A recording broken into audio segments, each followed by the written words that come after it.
আমাদের আমির সাহেব এক জায়গায় দেখলাম যে পুরুষ বন্ধুরা যান, মহিলা বন্ধুরা আসেন, আমরা বৈষম্য দূর করব। আচ্ছা আমাকে বলেন তো, মহিলা এবং পুরুষের মধ্যে বৈষম্য করছে কে? এই পর্দার বিধান কে করছে? এখন আমরা যদি বলি বৈষম্য দূর করবো, আসেন, ইমানের অবস্থা কি আমি জানি না।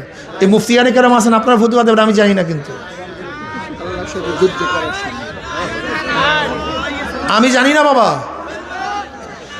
ক্ষমতার কপালে পিসা মারি, ঝাঁটা মারি না। নূহ আলাইহিস সালাতু ওয়াস সালাম 950 বছর মাত্র 40 জন মানুষ এক রওয়ায়াতে হেদায়েত করেছেন, অন্য রওয়ায়াতে মাত্র 70 জন, কোন এক রওয়ায়াতে 80 জন। তার নবুয়াতের কোনো কমতি হয় নাই। ইসলামী আন্দোলন বাংলাদেশ কিয়ামত পর্যন্ত যে একটা সিট না পায়, কোরআন ও সুন্নাহর বাইরে যাবে না, যেতে পারে না ইনশাআল্লাহ।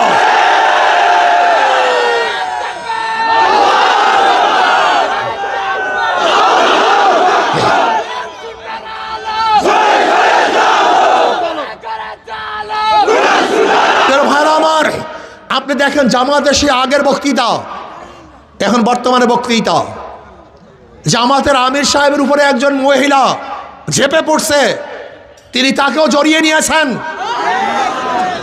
শোনেন জামাতের বাবারা, শোনেন, এই অবজ্ঞা কারোর সাথে করা হয় না। আপনার উচিত ছিল ভুল স্বীকার করা, কিন্তু আপনি ভুল স্বীকার না করে তাকে জোরদার